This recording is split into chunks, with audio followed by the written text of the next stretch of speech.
Okay, ji, Assalamu alaikum. I'm 17 and welcome to the second lecture of anti-tuberculous drugs.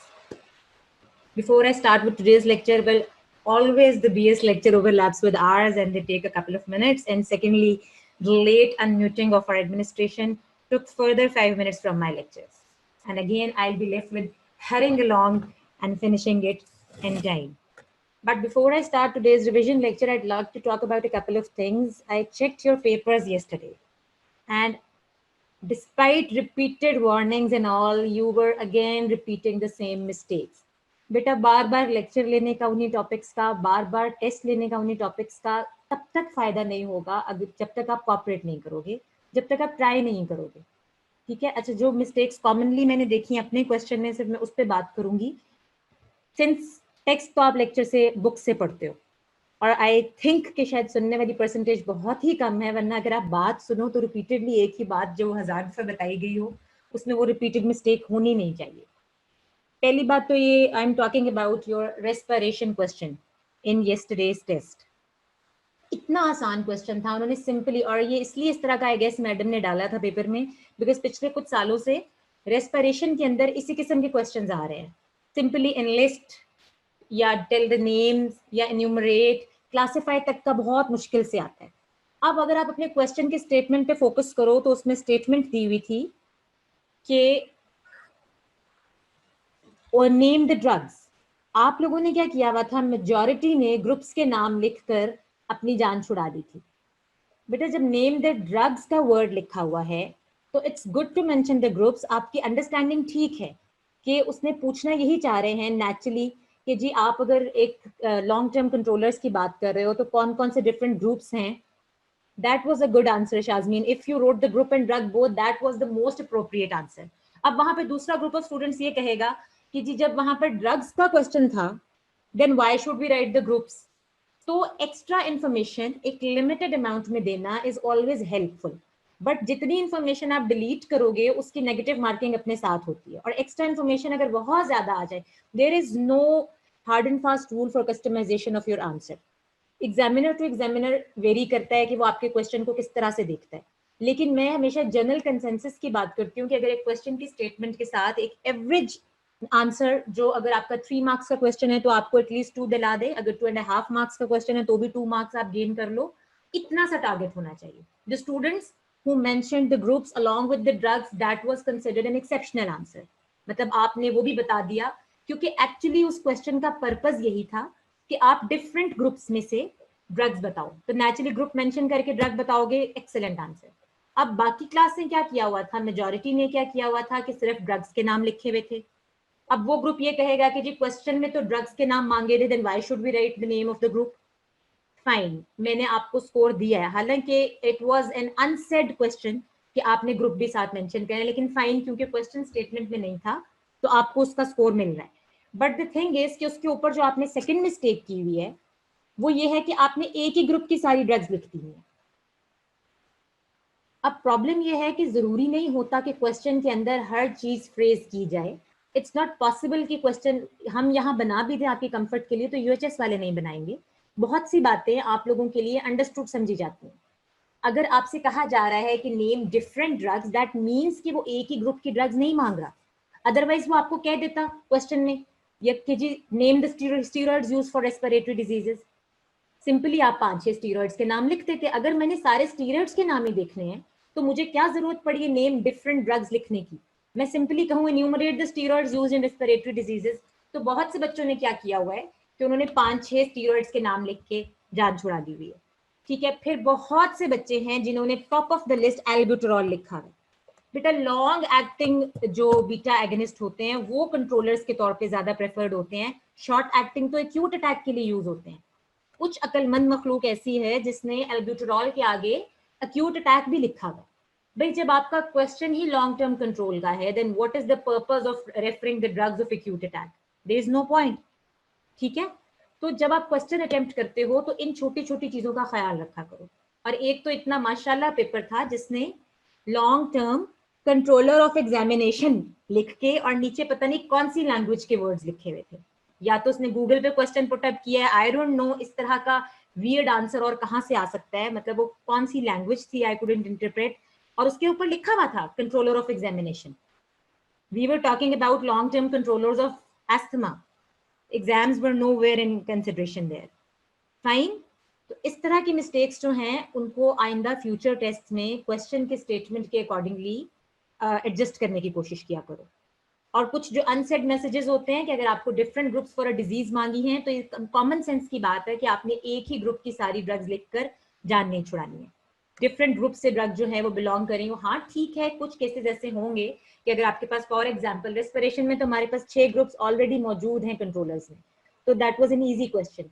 Sometimes we get a disease जिसमें 5 drugs मांगी हैं और 5 आपके पास different groups नहीं हैं, तो उसमें ठीक है आप किसी एक ग्रुप से 2 ड्रग्स लिखो तो कोई सेंस बनती है. लेकिन जितना डाइवर्सिफाई करोगे अपने आंसर को उतना ही वो स्कोप कवर करेगा, क्योंकि जब की बनती है पेपर की तो की में हर ग्रुप के लिए सेपरेट मार्क होता है. मतलब अगर मेरे पास उसकी की होती या है जो भी, तो उसमें लिखा होगा कि जिस बच्चे ने स्टीरॉयड लिखा है उसका 1 मार्क, 1 मार्क आपके ओमेलिजुमैब के लिए होगा, एक यानी 0.5 जो भी डिवीजन है. अगर आपकी 2.5 के लिए 5 ड्रग्स मांगी है 0.5 ईच, देन उसके लिए ल्यूकोट्राइन एंटागनिस्ट का 1 मार्क होगा. फिर वो आपके मैस्ट सेल स्टेबलाइजर्स का अलग मार्किंग होगी. तो अगर आपने किसी एक ही ग्रुप की 4-5 ड्रग्स लिख दी हैं तो 0.5 से ऊपर स्कोर नहीं जाएगा. And this is what happens in prof. This is why कि आप जब आते हो और आप ये सोचते हो कि हमारा बहुत अच्छा पेपर हुआ है, उसके बावजूद आपके मार्क्स उस लेवल के नहीं आते. और अभी तो हमारी यूनिवर्सिटी में स्टैंडर्ड की चेकिंग नहीं होती. जिस दिन वहां स्टैंडर्ड की चेकिंग होना शुरू होगी पता नहीं हमारा क्या होगा. Okay, the good news is that SOPs are being made and universities are thought to be opening from July somewhere in August. Let's see क्या final decision होता है. Things are going to be semi-normal because as we all know that we are going to be living with this COVID-19 for a couple of more years, so we can't just stay sit back and enjoy the time. जिसकी जब बारी आनी है वो तो आनी है, तो normal routine भी शुरू करनी है. We need doctors to sacrifice next year. ठीक है ना, तो इसलिए डॉक्टर्स बनाना तो सबसे ज्यादा जरूरी है हमारे लिए. Okay, so where were we yesterday, क्या किया था कल हमने.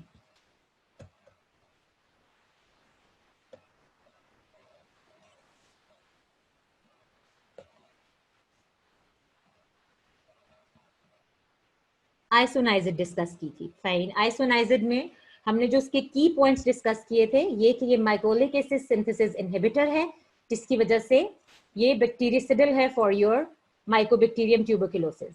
एंड देन फिर उसके बाद उसकी रेजिस्टेंस के ऊपर हमने बात की थी कि कैट जी जीन की वजह से और आइसोनाइजिड ए INHA जीन की वजह से रेजिस्टेंस होती है. कैट जी की वजह से high level resistance and INHA की वजह से low level resistance. Then when we talked about kinetics तो उसमें हमने 2 इंपॉर्टेंट बातें हाईलाइट की थी, that phase 2 precedes phase 1.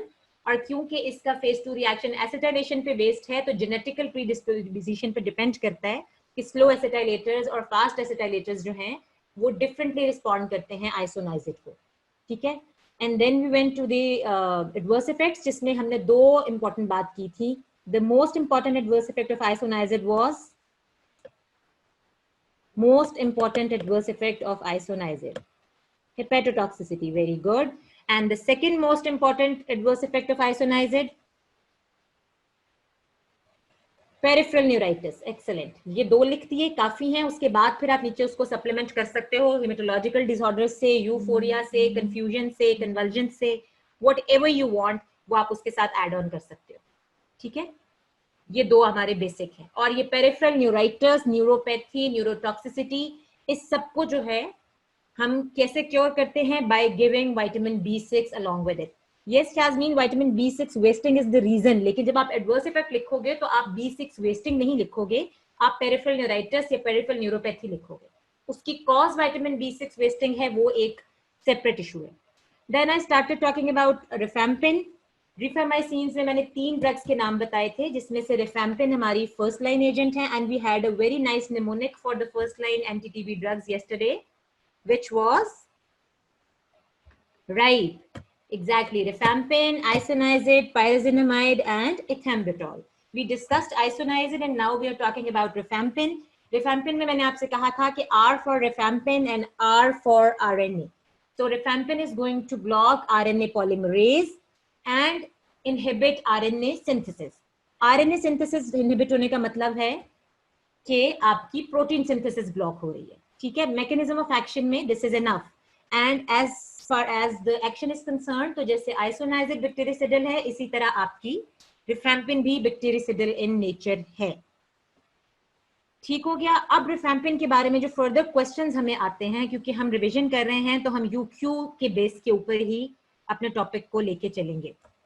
90% of questions from this topic are from isoniazid, remaining 5% questions are from rifampin, और जो बाकी का 5% है उसमें आपकी बाकी की सारी एंटी टीबी ड्रग्स कवर होती हैं. तो इमेजिन कर लो कि किस लेवल का डिफिकल्टी इंडेक्स आएगा. जिस टॉपिक में से प्रोबेबिलिटी ऑफ क्वेश्चन ज्यादा होती है उसमें डेप्थ ऑफ टॉपिक में जाते हैं, जैसे कि आइसोनाइजिड है, उसके हर एस्पेक्ट को हमने एक्सप्लोर किया. और जो बाकी फर्दर जैसे जैसे हम आगे जाएंगे, रिफैम्पिन के बाद आप देखोगे कि जो बाकी की ड्रग्स हैं उसमें हम सिर्फ सुपरफिशियल टचिंग करते हैं, क्योंकि वो क्लिनिकली भी इतनी सिग्निफिकेंट नहीं है और वो जनरल प्रैक्टिशनर के लिए या आपके लेवल पे एक थर्ड ईयर स्टूडेंट के लिए इतनी ज्यादा इंपॉर्टेंट नहीं होती. ओके, हमने मैकेनिज्म ऑफ एक्शन कर लिया. उसके बाद आ जाता है स्पेक्ट्रम. रिफैम्पिन में जो चीज आपने एडिशनली याद रखनी है बच्चे, वो है स्पेक्ट्रम. कल हमने बात की थी कि एंटी टीबी ड्रग्स में हम स्पेक्ट्रम पे फोकस इसलिए नहीं करते क्योंकि माइकोबैक्टीरियम ट्यूबरकुलोसिस हमारा प्राइमरी ऑर्गेनिज्म है. रिफैम्पिन के अंदर ये एडिशनल क्वालिटी है that it has activity against certain other organisms, namely such bacterias. तो इस पे दो तरह से क्वेश्चन आ सकता है. एक तो सिंपली आपसे स्ट्रेट अवे स्पेक्ट्रम पूछ लिया जाए. जब वर्ड स्पेक्ट्रम यूज होता है क्वेश्चन में, then you are expected to write the name of the organisms. आपसे उस वक्त पैथोलॉजी पूछी जाती है, आपसे उस वक्त वहां से माइक्रो ऑर्गेनिजम्स के नाम पूछे जाते हैं व्हेन वी से spectrum. And when we use the word clinical uses, then we expect you to write the name of the diseases those organisms cause. तो या तो आपसे डायरेक्टली स्ट्रेट अवे स्पेक्ट्रम पे क्वेश्चन हो जाता है, जो कि रिलेटिवली रेयर है. यूजुअली फार्माकोलॉजी में हम क्लिनिकल यूजेस के ऊपर फोकस करते हैं. तो क्लिनिकल यूजेस में आप पे क्वेश्चन आ सकता है रिफैम्पिन की, क्योंकि टीबी के अलावा बहुत सारे क्लिनिकल यूजेस हैं, इसलिए यूजुअली अगर क्लिनिकल यूजेस का क्वेश्चन आए तो रिफैम्पिन से आता है. और समटाइम्स उसको ज्यादा डिफिकल्टी इंडेक्स इंक्रीज करने के लिए बोल देते हैं non tuberculous clinical uses, which means कि आपने ट्यूबरकुलोसिस को उसमें से एलिमिनेट कर देना है और उसके अलावा बाकी जिन डिजीजेज में रिफैम्पिन यूज होती है उसको आपने इनलिस्ट करना है. जैसे भी आपने देखा होगा कि कोविड-19 में एजिथ्रोमाइसिन जो है उसका यूज बहुत ज्यादा फ्रीक्वेंटली हो रहा है. यू नेवर नो कि डाउन द रोड 2-3 साल के बाद किताबों के अंदर एजोमैक्स के क्लिनिकल यूजेस के अंदर भी एंटीवायरल रोल एड ऑन हो जाए. अभी तक वो सिर्फ बैक्टीरियल डिजीजेस में यूज हो रही है, कल को उसमें एंटीवायरल रोल ऐड हो जाएगा. जैसे मेट्रोनिडाजोल आपकी एक ड्रग है जो कि at the same time antibacterial भी है, एंटी प्रोटोजोल भी है, वो डिफरेंट डोमेन्स में जाके एक्ट करती है. तो सिमिलरली प्रोबेबिलिटी है कि एजोमैक्स या एजिथ्रोमाइसिन और दूसरी तरफ क्लोरोक्वीन, इस पे फर्दर रिसर्चेस के साथ इसका स्पेक्ट्रम भी वाइडन अप हो जाएगा और आपके बाद आने वाले डॉक्टर्स को या स्टूडेंट्स को उस स्पेक्ट्रम में वो सारी चीजें याद रखनी पड़ेंगी. अच्छा जी, तो क्या क्या ऑर्गेनिजम्स हो सकते हैं? स्टैफ हो सकता है, स्टेफिलोकोकस, नाइसेरिया मेनिंजिटाइडिस एंड एच इन्फ्लुएंजी. जितने भी आपके ऑर्गेनिजम्स निमोनिया कॉज कर सकते हैं वो सारे आपने जहन में रख लेने हैं. इसके अलावा इकोलाई, सूडोमोनास, प्रोटियस, क्लेब्शियला, इन सब के अगेंस्ट भी आपकी रिफैम्पिन एक्टिव है. देन आ जाते हैं माइकोबैक्टीरिया. जो प्राइमरी माइकोबैक्टीरिया था वो तो माइकोबैक्टीरियम ट्यूबरकुलोसिस था ही. जो बाकी के माइकोबैक्टीरिया हैं उनके अगेंस्ट भी आपकी रिफैम्पिन एक्टिव है.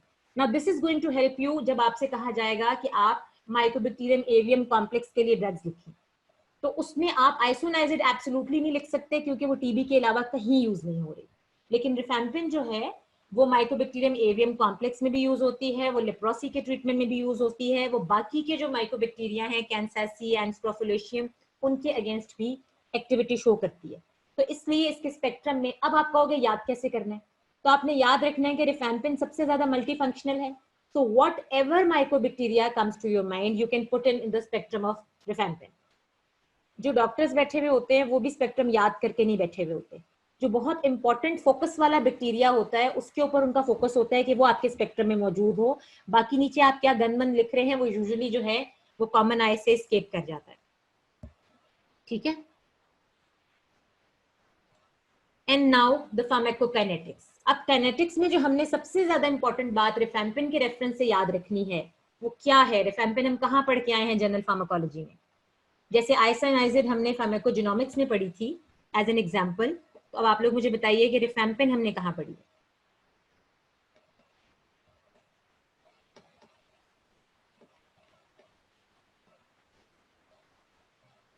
People, are you even there? Yes.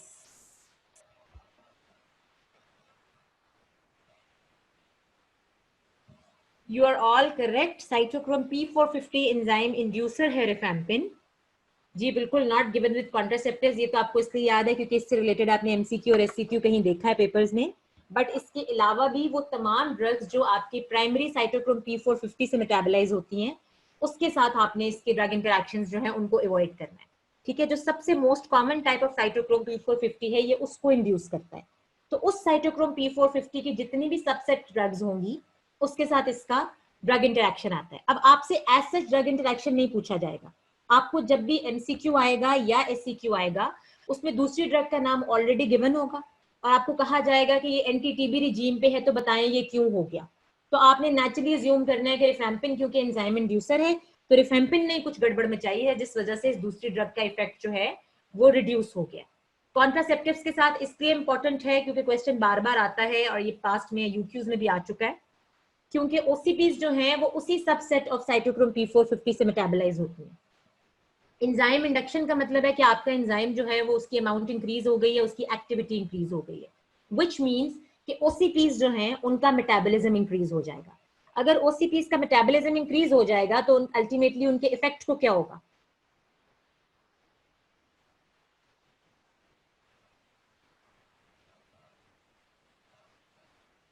What happened? Effect decrease कर जाएगा। जब एंजाइम इंडक्शन और इनहिबिशन पे क्वेश्चन आता है बच्चों, तो वो यही उसमें प्रॉब्लम होती है जो आपने याद रखना होता है कि इंड्यूसर जो है वो एंजाइम को ज्यादा कर देता है, जिसकी वजह से सबस्ट्रेट ड्रग जो है वो डिक्रीज कर जाती है। तो यहाँ पे ओसीपीज जो है वो साइटोक्रोम P450 का सबस्ट्रेट है और रिफैम्पिन जो है वो उसका इंड्यूसर है। तो नेचुरली जब आपकी ओसीपीज जो है उनका इफेक्ट डिक्रीज हो जाएगा, तो इसका मतलब है there is going to be an increased chance of conception. और ये एक बड़ा सिवियर ड्रग इंटरेक्शन इसलिए है क्योंकि the patients who are on anti tuberculosis therapy are usually asked to take contraceptive measures to avoid pregnancy during the duration of treatment. By chance उस time में diagnose हो, that is an separate issue, लेकिन हम अगर पहले diagnosed हो या अगर कोई पेशेंट ऑलरेडी एटीटी पे है, तो उसको काउंसिल किया जाता है that you are suppose to avoid pregnancy for this much period of time. तो इसलिए ओसीपीज का ये ड्रग इंटरेक्शन जो है वो प्राइमरीली काफी इंपॉर्टेंट है रिफैम्पिन के रेफरेंस से। इसके अलावा ये वारफेरिन के साथ भी आ सकता है, ये किसी भी और ड्रग के साथ आपको एक्सप्लेन किया हुआ हो सकता है। दूसरी ड्रग के नाम से परेशान नहीं होना। स्टूडेंट्स का जो फीडबैक यूएचएस के साथ रहा है रिसेंटली वो यही है कि वहां पे जो सेकंड ड्रग का नाम होता है वो बहुत डिफिकल्ट और आउट ऑफ द वर्ल्ड आता है, और जब आप वो नाम देखते हो तो आप घबरा जाते हो कि पता नहीं आपसे इतनी मुश्किल ड्रग क्यों पूछी गई है। The aim is not about that drug. Aim आपसे बेसिकली उस फिनोमेना को गेस करना होता है। तो ड्रग आपकी एक्स वाई जेड हो, इससे आपको क्या फर्क पड़ता है? आपने अपना एम रखना है कि हमने दो ड्रग्स के फिनोमेना को डिस्कस करना है। और पेपर में जब भी डिफिकल्ट ड्रग का नाम यूज होता है तो कभी भी उसका मैकेनिज्म ऑफ एक्शन आपसे नहीं पूछा हुआ होता। वो किसी भी ना किसी किस्म के जनरल फार्माकोलॉजी के फिनोमेना को एक्सप्लेन करने के लिए यूज की जाती है, और आप बस परेशान हो जाते हैं कि हमने तो ये ड्रग पढ़ी नहीं है, और वहां से आपका एमसीक्यू ड्रॉप होना शुरू हो जाता है। विच रिमाइंड्स मी कि कल जब हम की डिस्कशन कर रहे थे तो ऐसा लग रहा था कि M17 is one of the most intelligent classes, और सब सही सही आंसर्स जो हैं वो मेरे पास आ रहे थे। लेकिन जब मैंने कल रिजल्ट बनाना शुरू किया तो वहां तो एमसीक्यू स्कोर्स इतने एक्सेप्शनल नहीं है with such an easy paper. मेरी खुशी जो है वो बहुत थोड़ी देर की थी। चंद घंटों के बाद M17 की जो रियलिटी है वो सामने आ गई by seeing your score cards. Okay, kinetics में इतनी सी बात आपके लिए बहुत काफी है। Now coming to the clinical uses और थेरेप्यूटिक यूजेस, वोकैबुलरी के डिफरेंट वर्ड्स यूज करने का पर्पस अगेन वही कि आपको क्वेश्चन की हर फॉर्म का आइडिया हो जाए। अगर क्वेश्चन में नॉन ट्यूबरकुलस का वर्ड यूज नहीं हुआ हुआ तो फिर आपने क्लिनिकल यूजेस में सबसे पहले टीबी बताना है। लेकिन अगर नॉन ट्यूबरकुलस का वर्ड क्वेश्चन में यूज हुआ होगा तो फिर आप टीबी को एलिमिनेट कर दोगे और उसके अलावा बाकी के डिजीजेस का नाम लोगे, जैसे कि मेनिंजाइटिस। मेनिंजाइटिस में आप इसको eradicate the meningococcal carrier state को एलिमिनेट करने के लिए दे सकते हैं। जो आपके पेशेंट के कॉन्टैक्ट्स होते हैं उनको प्रोफाइलेक्सिस के लिए दे सकते हैं। इसके अलावा you have prosthetic valve endocarditis, staphylococcal carrier state, osteomyelitis, prosthetic joint infections. Mind you that this is not the drug of first choice. Drug of first choice हमेशा आपकी एंटीबैक्टीरियल ही रहेगी, जो आपकी वैनकोमाइसिन हो सकती है, जो आपकी सेफलोस्पोरिन्स हो सकती हैं, ये हमेशा को ड्रग के तौर पे यूज हो सकती है, या फिर if there is some sort of contraindication to the first line agent, तो उस सिनेरियो में हम इसको प्रेफर कर सकते हैं. But for the sake of theory आपको ये सारे न्यूमरेटिंग पॉइंट्स आने चाहिए. राउंड अबाउट 5 to 6 डिजीजेस बन जाती हैं जो आप टीबी के अलावा इसके क्लिनिकल यूजेस में डाल सकते हो. अब आगे क्लिनिकल यूजेस हो गए. काइनेटिक्स में हमने रिफैम्पिन से क्या चीज लिंक की है? Enzyme induction. मतलब जैसे ही रिफैम्पिन का नाम आपके सामने लिया जाए, पहला ख्याल आता है एंटी टीबी ड्रग्स, दूसरा ख्याल आना चाहिए एंजाइम इंड्यूसर, और उसके बाद फिर आगे आप इससे रिलेटेड एडवर्स इफेक्ट्स पे आओगे. एडवर्स इफेक्ट्स में सबसे मजेदार एडवर्स इफेक्ट क्या है रिफैम्पिन का, जो हमें चलते फिरते हर वक्त याद रहना चाहिए, बेचारा सा बिनाइन सा adverse effect. Yes, orange discoloration of what? Red orange juice तो नहीं है ना भाई. किस चीज का orange discoloration हुई है? All the body fluids, exactly. Your tear, your sweat, your urine, everything is going to turn orangish. और ये कहने में बहुत फनी बात लग रही है, लेकिन जब आप प्रैक्टिस कर रहे होते हो तो पेशेंट का ये सबसे प्राइमरी कंसर्न होता है. जो बाकी के डिजीजेस के जो एडवर्स इफेक्ट्स हैं या जो हम आपको टॉक्सिक इफेक्ट्स पढ़ाते हैं, वो तो बहुत लॉन्ग टर्म यूज के साथ आते हैं. बट ये क्या है कि इसका कलर्ड मेटाबोलाइट है जो आपके फ्लूइड्स का चेंज कर देता है कलर. तो जैसे ही पेशेंट घर जाके दवाई लेगा, तो वो फर्स्ट टाइम जब यूरिन पास आउट करेगा तो उसका कलर चेंज हुआ होगा, और वो कहेगा पता नहीं मुझे क्या हो गया है, शायद मुझे हीमेटूरिया हो गया है, शायद मेरी किडनीज डिस्ट्रॉय हो गई हैं. और इसका पहला तरीका क्या होता है हमारे कंट्री के पेशेंट्स का, वो दवाई लेना छोड़ देते हैं. ठीक है, तो ये बात इसलिए आपको फोकस करके पढ़ाई जाती है that when you start giving your anti tuberculosis therapy, you are supposed to counsel the patient, you are supposed to tell them कि इसके साथ ये इफेक्ट आएगा और इससे आपने बिल्कुल परेशान नहीं होना. This is nothing to worry about, this is just a colour, enjoy the colour as long as you can.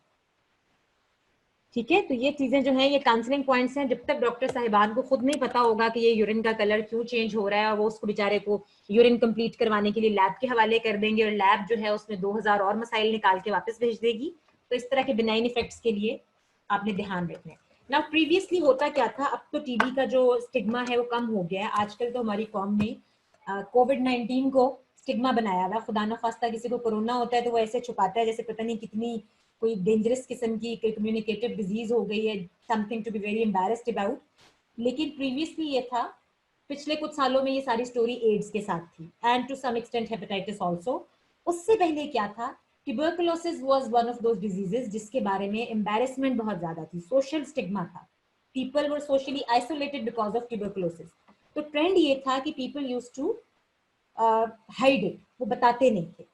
और अगर कोई किसी को ट्रीट करवाने के लिए कहता था तो वो ट्रीटमेंट को भी फॉलो नहीं किया जाता था, क्योंकि यूजुअली आपको पता है कि ये लोअर स्ट्रेटा के अंदर ज्यादा कॉमन होती है, जिनकी डाइट अच्छी नहीं है, जिनकी हाइजीन अच्छी नहीं है, जिनकी लिविंग कंडीशंस अच्छी नहीं है. तो नेचुरली उसमें पेशेंट कंप्लायंस बहुत पुअर होती है. और उसके लिए फिर एक थेरेपी का तरीका स्टार्ट किया था गवर्नमेंट ने, जिसको कहा जाता है, एनीबडी नोज? डॉट्स. ठीक है, अभी भी sometimes one liner one what is DOTS आ जाता है, या क्या होता है ये वाइवा में पूछते हैं. एग्जामिनर आते ही आपसे कहेगा डॉट्स क्या है जी. लास्ट ईयर हमारे जो एग्जामिनर आए थे वो इसी तरह के क्वेश्चंस कर रहे थे, और आप बिल्कुल ब्लैंक हो जाते हैं. आगे उन्होंने पूछनी आपसे एंटी टीबी ड्रग्स होती हैं, लेकिन बच्चों को बिल्कुल आइडिया ही नहीं है कि डॉट्स क्या होता है. तो basically DOT means directly, no it's not deformity, so M17 has a flaw. DOTS is directly observed therapy. अब मैं बता रही हूँ कि क्योंकि ये एक सोशल स्टिग्मा था तो किया क्या जाता था. अच्छा, पैथो टोल्ड यू रॉन्ग, या फिर वो कोई इसकी pathological, this is something which is wrong with mnemonics. क्योंकि निमोनिक्स में ये प्रॉब्लम हो जाती है कि हर बंदा उसको अपनी मर्जी से इस्तेमाल करता है. बहरहाल मैं एक स्टैंडर्डाइज्ड बात कर रही हूँ, आप इसको गूगल करके भी देख सकते हैं. DOTS in reference to tuberculosis, this is directly observe therapy. ठीक है, अब किया क्या जाता था कि पेशेंट को जब दवाई दे के घर भेजते हैं, 9 मंथ्स की रिजीम है, तो कोई भी पेशेंट 9 मंथ्स तक वो मेडिसिन फॉलो नहीं करता, तो उसको डायरेक्टली ऑब्जर्व किया जाता था. The patient was asked to come back to the clinic, और डॉक्टर उसको सामने बिठा के उसके मुंह में टीबी की दवाई डाला करते थे। ठीक है, तो इसलिए क्या होता है कि आपको इसको कहते हैं कि हम इसको ऑब्जर्व कर रहे हैं, थेरेपी को हम डायरेक्टली ऑब्जर्व कर रहे हैं, सुपरविजन में ले रहे हैं। इस डायरेक्टली ऑब्जर्व थेरेपी की वजह से ट्यूबरकुलोसिस किसी हद तक हमारी सोसाइटी से एलिमिनेट हुई है। अदरवाइज 9 मंथ्स लॉन्ग रिजीम को कोई फॉलो नहीं करता था। वो टैबलेट डोजेज और फिर मल्टीपल ड्रग्स देनी होती थी, 4 ड्रग्स हैं तो वो तो नेचुरली कॉम्बिनेशन में खाना पेशेंट की समझ से बाहर है। उसके बाद फिर एक स्टेप ज्यादा जब उसमें डेवलपमेंट हो गई तो एक कॉम्बिनेशन पिल बनना शुरू हो गई। उस कॉम्बिनेशन पिल मायरिन पी के नाम से आई गेस आती थी, जिसमें पी इज फॉर पैराडॉक्सिन और बाकी उसके अंदर सारी आपकी जो फर्स्ट लाइन एजेंट्स हैं वो कंबाइन की जाती हैं ताकि पेशेंट कंप्लायंस जो है उसको इम्प्रूव किया जा सके। That was something interesting. तो आपने DOTS in related to tuberculosis, अब बुक्स में से ये निकल गया अनफॉर्चुनेटली, पहले बुक के अंदर भी लिखा होता था, तो मैंने इसलिए आपको बताया है कि हमारे एग्जामिनर्स के माइंड में अभी तक डॉट्स की स्टोरी चल रही है। ठीक है जी। अनटूवर्ड इफेक्ट्स या एडवर्स इफेक्ट्स, इसमें सबसे पहले वाला आपने मुझे बता दिया है, which is fine orange red discolouration, जो कॉमनेस्ट है। लेकिन सबसे इंपॉर्टेंट एडवर्स इफेक्ट रिफैम्पिन के साथ क्या है? सबसे इंपॉर्टेंट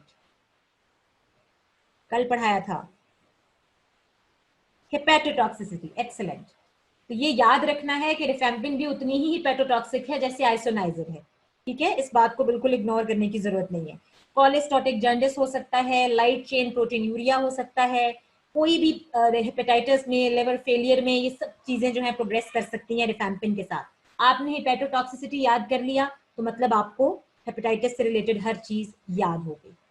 तो उसके बाद जिस चीज को आपने प्रायोरिटाइज करना है रिफैम्पिन के साथ है वो है आपके हाइपर सेंसिटिविटी रिएक्शंस, जिसमें आपके हेमेटोलॉजिकल डिजीजेज आ जाते हैं, haemoglobinuria, haemolysis, haematuria, renal insufficiency, renal failure, ये सब बातें। और एक ये चीज है जो मुझे एमसीक्यू में आई थी जब मैं 3rd ईयर में थी, flu like syndrome, very benign feeling. अब अगर आजकल खुदा न खासा कोई रिफैम्पिन ले रहा हुआ और उसको फ्लू लाइक सिंड्रोम आया तो उसने क्या समझना है कि मुझे कोरोना हो गया। ठीक है, तो basically flu like syndrome means कि आपके वही सारे सिम्टम्स होंगे, बॉडी एक्स होंगी, फीवर फील होगा, फ्लू फील होगा, ये सब चीजें, और आपके जो ब्लड प्रोफाइल है वो भी इओसिनोफिलिया शो करेगी। तो ये सब शो करता है, इंडिकेट करता है फ्लू लाइक सिंड्रोम को। एक और ड्रग है बेटा आपकी बुक में जिसके साथ फ्लू लाइक सिंड्रोम का वर्ड यूज हुआ है। रिविजन और correlation go hand in hand, ताकि आपको एंड ऑफ द ईयर याद रहे कि अगर एमसीक्यू पूरे सिलेबस में से आना है तो उसमें से रिविजन और कोरिलेशन कैसे करनी है। हमने फ्लू लाइक सिंड्रोम आया है तो हमने एमसीक्यू के अंदर क्या ढूंढना है जी? Anybody, any other drug which you remember? Second hint is कि वो भी कीमोथेरेपी से रिलेटेड है। Nobody? No, it's not bisphosphonates. I just hinted it's one of the drugs from chemotherapy. Bisphosphonate तो बेटा उसमें से है ना, एंडो में से।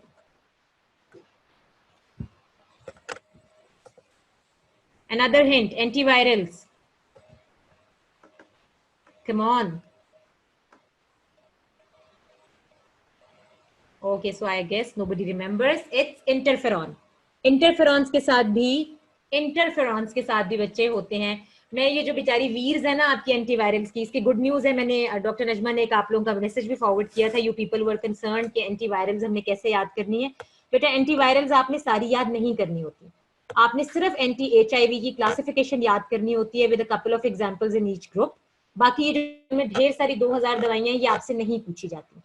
लेकिन ऑन द अदर हैंड जो आपकी एंटी हेपेटाइटिस ड्रग्स हैं वो आपने डिटेल में पढ़नी होती है।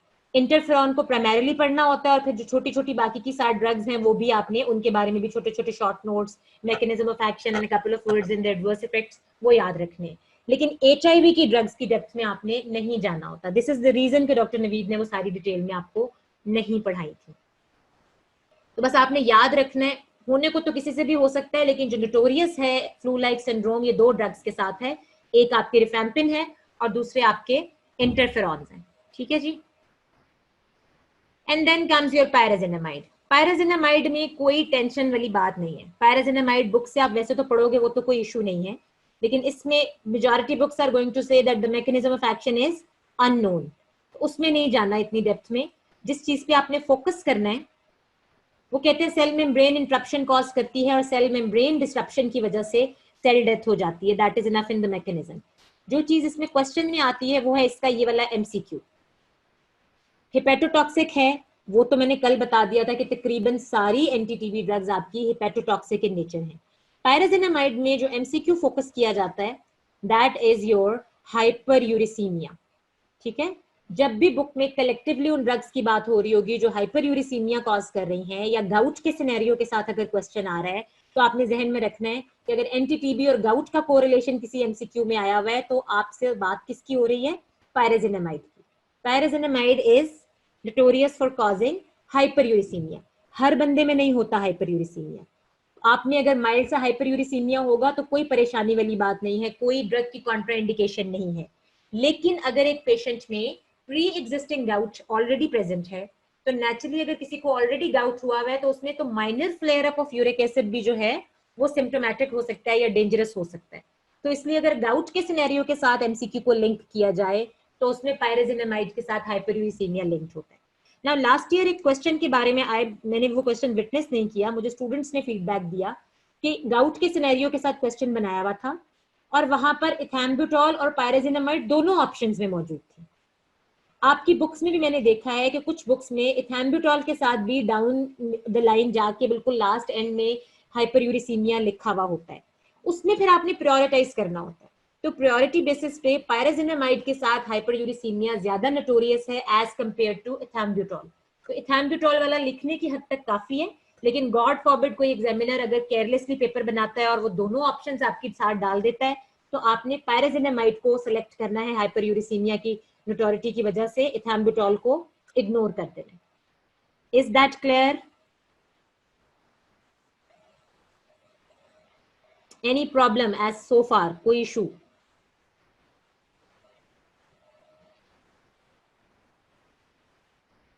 Okay, not yet. That's good. Not yet is always good. Now the last drug of the first line agents, the very dear ethambutol. E for ethambutol, E for I. This is one of those correlations, yeah, one of those semi-mnemonic I still remember from my student life. Somebody told me like that कि जी आपने याद रखना है E से ethambutol होता है और E से I वाले symptoms होते हैं. क्योंकि ethambutol से भी जब भी क्वेश्चन आया है MCQs में most probably, ये भी अब वही बात है, फोर्थ ड्रग है. It does not add any advantage to the anti-TB therapy. सिर्फ रेजिस्टेंस को कवर अप करने के लिए थोड़ा सा अच्छा कवर प्रोवाइड करती है. ड्यूरेशन ऑफ ट्रीटमेंट को कोई इफेक्ट नहीं आता इथैम्ब्यूटॉल यूज करने से, तो इसलिए क्लिनिकली इतनी ज्यादा रिलेवेंट नहीं है.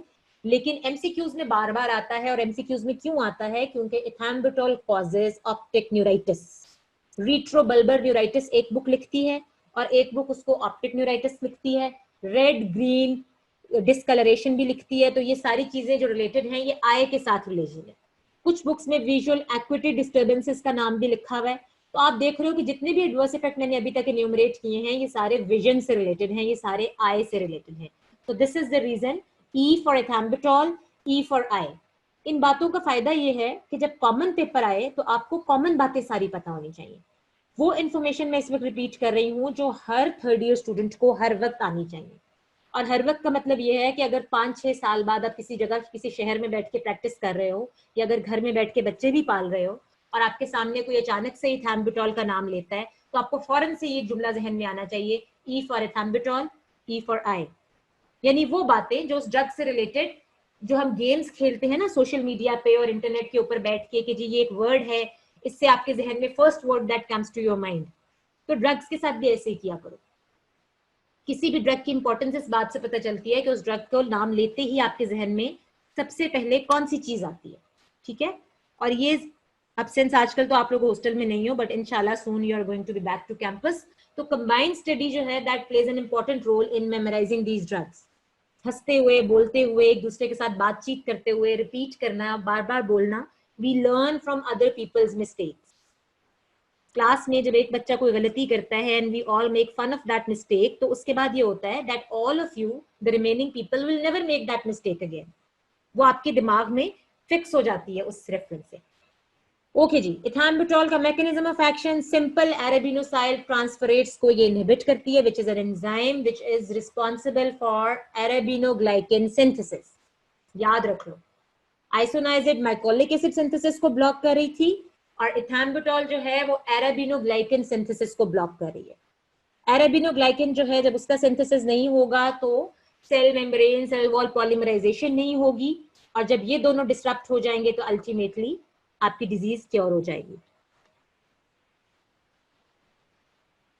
Okay, 5 problems associated with chemotherapy of antimicrobacterial drug.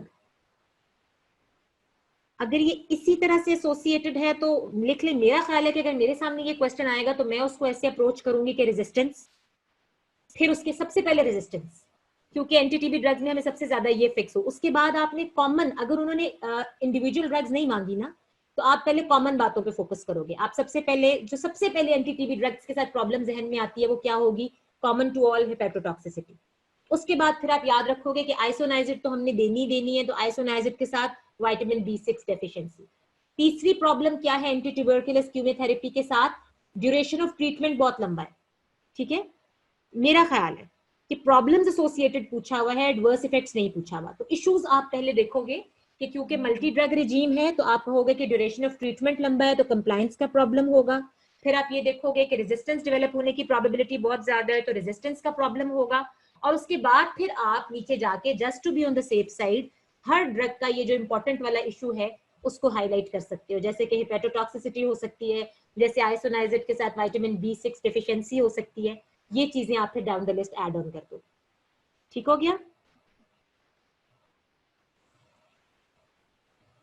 Okay, तो अरेबिनोट्रांसफरेज, अरेबिनोसाइल ट्रांसफरेज 3 की इनहिबिशन हो गई, अरेबिनोग्लाइकन सिंथेसिस ब्लॉक हो गई। काइनेटिक्स वगैरह में कुछ भी करने की जरूरत नहीं है इथैम्बुटोल के साथ, इसको आपने बिल्कुल छोड़ देना है, रिलैक्स रहना है, और सिंपली आखिर में आ जाना है आपने उसके एडवर्स इफेक्ट्स की तरफ, which is visual acuity disorders, retrobulbar neuritis, red green blindness, ये सब इसके कॉमन एडवर्स इफेक्ट्स हैं।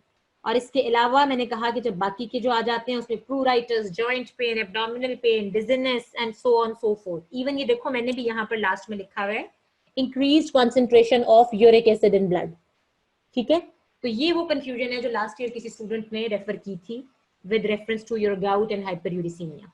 इस तरह के छोटे छोटे इश्यूज बच्चे आते हैं, चाहे हम जितना मर्जी सॉल्व करने की कोशिश करें, डिफरेंट बुक्स डिफरेंटली ट्रीट करती हैं, different examiners different books follow कर रहे होते हैं, तो वंस इन अ वाइल इस तरह के क्वेश्चंस आपको जरूर आते हैं।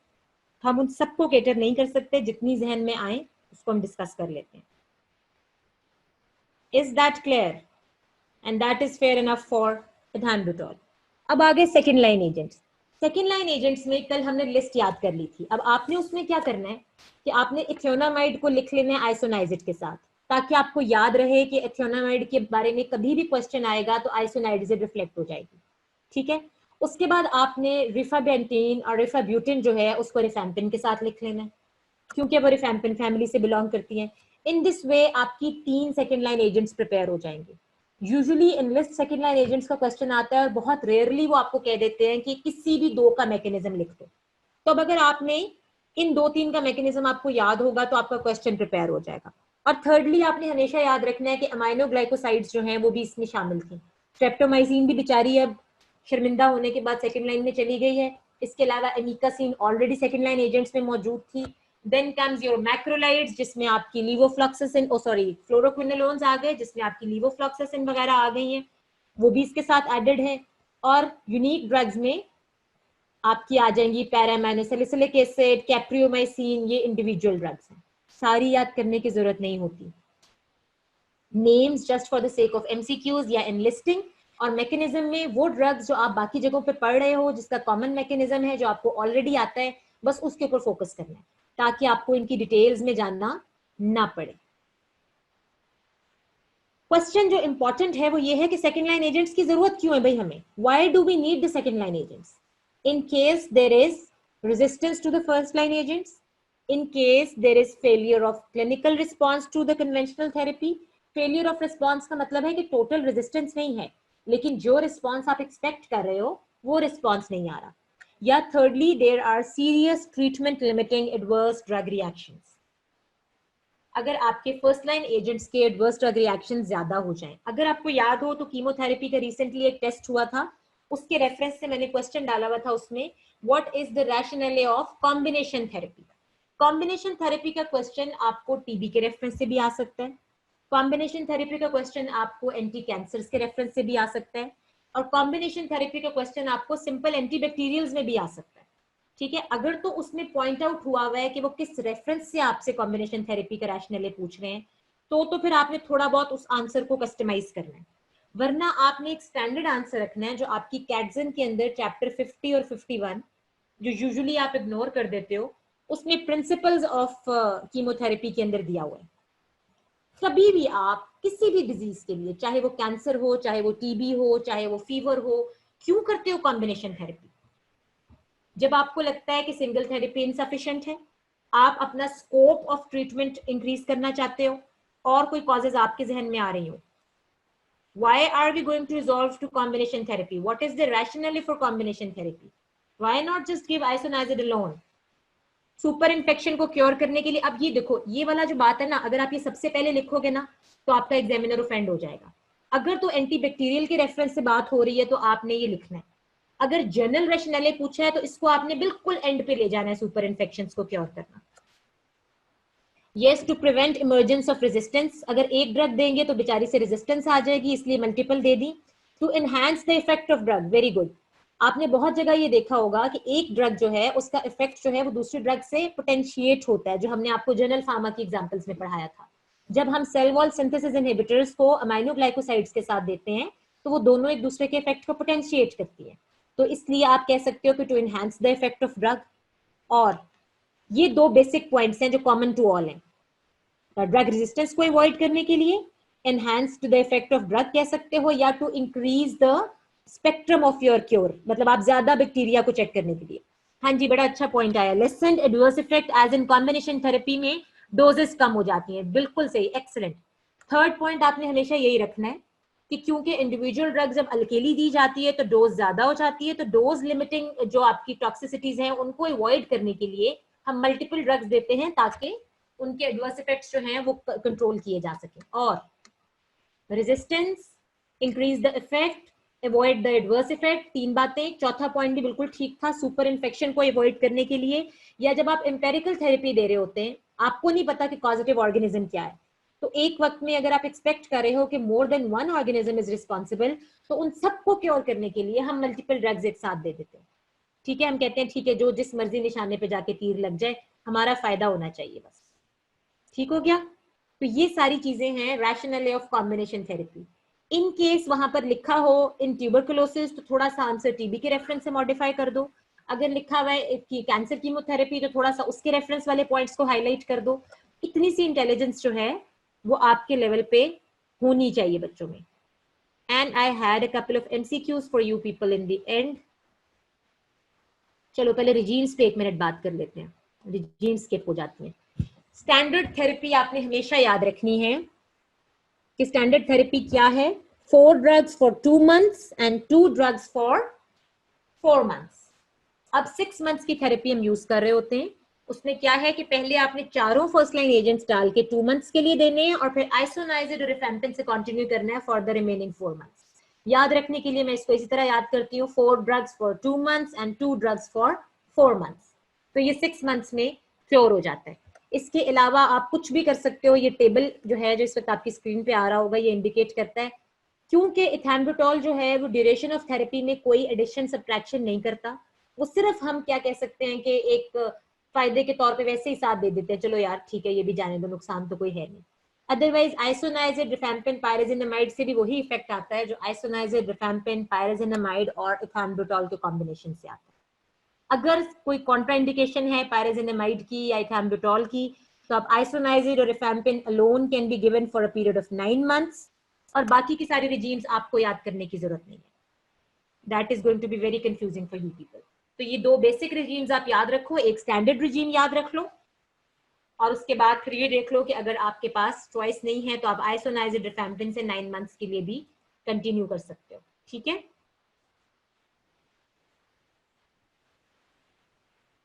Okay.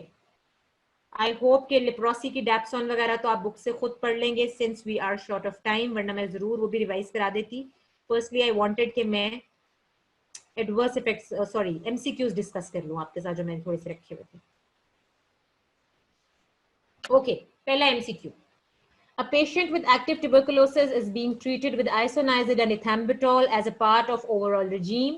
Which of the following is the main reason for including ethambutol? जी, क्या कर रही है ethambutol?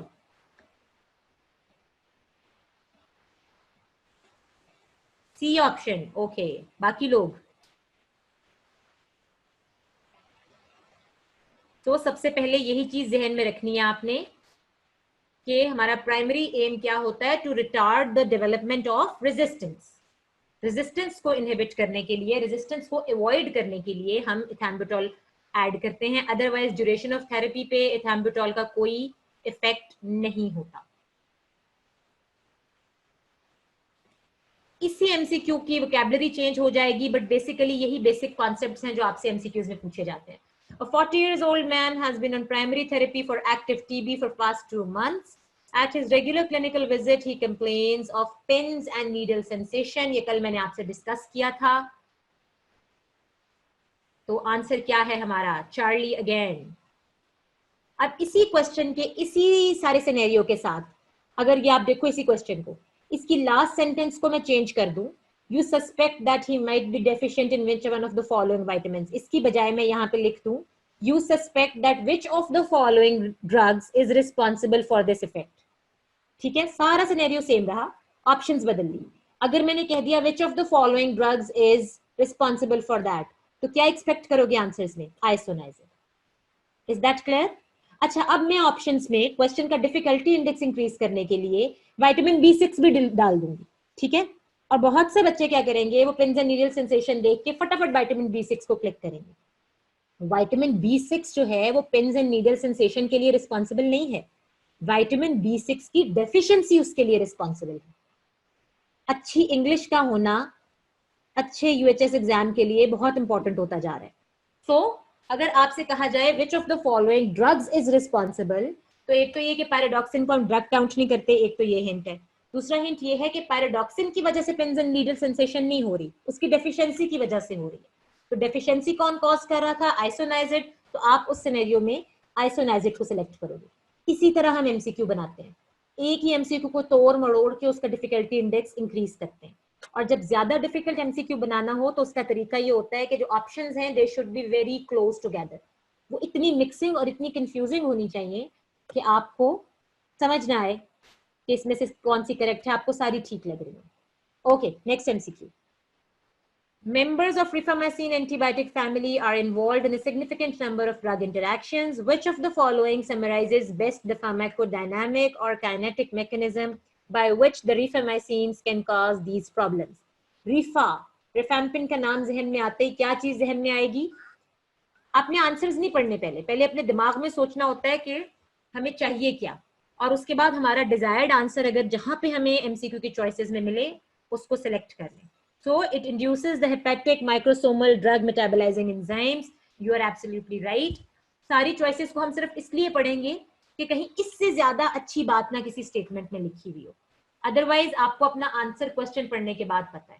ठीक है, इससे ये होता है कि वो बच्चे जो एमसीक्यूज अटेम्प्ट करते हुए मल्टीपल चॉइसेस के अंदर कंफ्यूज हो जाते हैं, उनको हेल्प मिलती है कि आप क्वेश्चन पढ़ने के बाद ऑप्शंस एक्सप्लोर करने से पहले अपने माइंड से पूछो कि इसका आंसर क्या है, और फिर जो दिमाग में चीज सबसे पहले आती है, when we were students तो we were told कि जो पहला ख्याल दिमाग में आता है ना वो अल्लाह मियां की तरफ से होता है। तो जो पहली चीज आपके माइंड में आए उसको आंसर्स में ढूंढने की कोशिश करो, उसके बाद जो चीजें हम सोचते हैं वो बेसिकली हमारे अपने दिमाग की खराबी होती है। And then the next question. A young female patient using an oral contraceptive is to be treated for pulmonary TB. She is advised to use an additional method of contraception since the efficacy of the oral contraceptive agents is commonly decreased if her drugs include rifampin. You all know the answer to that. Believe me, अभी तक जितने test हमने लिए हैं कभी इससे ज्यादा मुश्किल एमसीक्यू बीच में नहीं डाला। यही एमसीक्यूज होते हैं, बट अनफॉर्चुनेटली ड्यूरिंग लेक्चर्स हम लोग ध्यान नहीं देते। घर जाके जब किताब से पढ़ते हैं तो we ignore these minor details, और उसके बाद फिर हमारा एमसीक्यू गलत हो जाता है। Okay. Ethambutol is not used in children below 6 years of age because छोटे बच्चों में किसी भी ड्रग को ना यूज करने की क्या कॉन्ट्राइंडिकेशन हो सकती है? एक तो ये कि इथैम्बुटॉल का नाम जहन में आया तो सबसे पहले क्या सोचना है आपने? E for ethambutol, E for eye. अब आप अपने उस रिलेटिव आंसर को अपनी चॉइसेस में ढूंढोगे। It is difficult to detect ethambutol-induced visual impairment in young children. Since आपने ethambutol में अब तक जितनी भी हमने बच्चों की कॉन्ट्राइंडिकेशंस पढ़ी हैं, या तो वो बोन्स एंड टीथ डिजीजेस की वजह से पढ़ी हैं। हम पढ़ते हैं कि जो बच्चों में बोन्स में भी एपिफिजियल क्लोजर्स नहीं हुआ होता, इसलिए वो ड्रग्स जो बोन्स को इफेक्ट करती हैं वो बच्चों में नहीं देनी। सिमिलरली कोई और डिफॉर्मिटी कॉज करने वाली ड्रग नहीं देनी। ऐसी कोई बात हमने ethambutol के साथ नहीं पढ़ी थी। तो दूसरी क्या रीजन हो सकती है? वो यही कि बच्चे जो हैं वो विजुअल एक्विटी के जो डिफरेंसेस हैं वो उनको बता नहीं सकते, वो उन एडवर्स इफेक्ट्स को एक्सप्लेन नहीं कर सकते, तो इस वजह से डैमेज जो है वो ज्यादा सुवेयर हो जाता है। अगर आप एडल्ट्स में दोगे तो जैसे ही एडल्ट को कोई भी विजुअल डिस्टर्बेंस फील होगी वो आपको फीडबैक देगा और आप ड्रग चेंज कर सकते हो।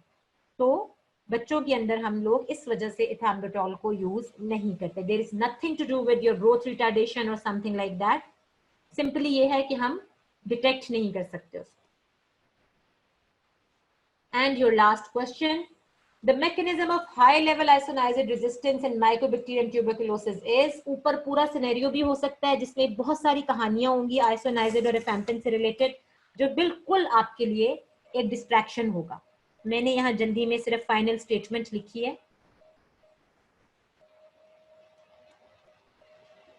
एग्जैक्टली हाई लेवल रेजिस्टेंस जो है वो reduced expression of kat G gene की वजह से। और इसी में से बताओ जरा, लो लेवल रेजिस्टेंस के बारे में कुछ बताया उन्होंने यहाँ पे?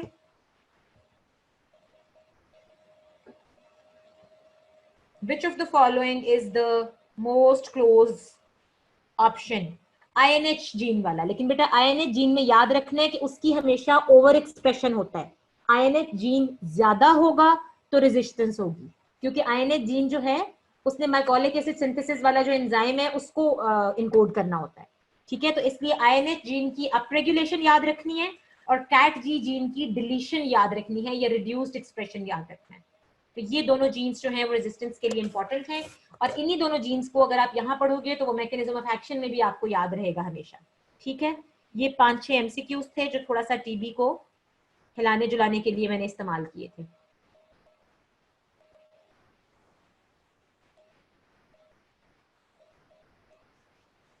What about dots? Directly observe therapy के बारे में क्या बच्चे? और तो कुछ भी नहीं है। Okay, repeat. एक ये चीज आप देख लो, ये टेबल आपकी बुक में दिया हुआ है। This is one of the tables जो कि लास्ट ईयर के क्वेश्चंस में रिलेटेडली पूछा गया था। इसमें से आपसे सिंपली माइकोबैक्टीरियम एवियम कॉम्प्लेक्स की पूछी हुई थी, जिसमें आपने नाम लेने हैं इन ड्रग्स के। एजिथ्रोमाइसिन, क्लैरिथ्रोमाइसिन जो कि आपके मैक्रोलाइड्स हैं, फिर सिप्रोफ्लॉक्सासिन, लीवोफ्लॉक्सासिन और आपके एमिकासिन वगैरह, और फाइनली आपने उसमें रिफामाइसिन भी लिख सकते हो, रिफाब्यूटिन वगैरह। ये लास्ट ईयर क्वेश्चन था। एट टाइम्स जो है वो किसी भी एटिपिकल माइकोबैक्टीरिया की डिजीज पूछी जा सकती है। मैंने जब लेक्चर लिया था मैंने तब भी बताया था कि इसमें आपके लिए आसानी ये है कि आप कॉमन ड्रग्स जो है ना, जो सब में आपको नजर आ रही हैं, वो याद रख लो। तो किसी भी ट्यूबरकुलोसिस के बैक्टीरिया का नाम आ जाएगा तो आप लिख लोगे। फॉर एग्जांपल यहाँ पर क्लेरिथ्रोमाइसिन और सिप्रोफ्लॉक्सासिन मोस्ट कॉमन चल रही है, तो आपने याद रखना है उसको और उसको हर जगह डाल देना। ठीक है, because obviously we are all human beings and it's impossible to memorize in each and every drug regime for a separate organism or a separate disease. तो इस तरह के छोटे छोटे हैक्स हमने साथ करने होते हैं, सिर्फ ब्लंडर्स को अवॉइड करना होता है। I hope this revision help you people. Dots बच्चे, डायरेक्टली ऑब्जर्व थेरेपी याद रखनी है, जाके जहां पे मरीज को सामने बिठा के अपने हाथों से दवाई खिलाई जाती है, ये इंश्योर करने के लिए कि उसने ट्रीटमेंट ली है। ऐसा नहीं है कि वो दवाई खाए बगैर आपसे झूठ बोल रहा है। All right,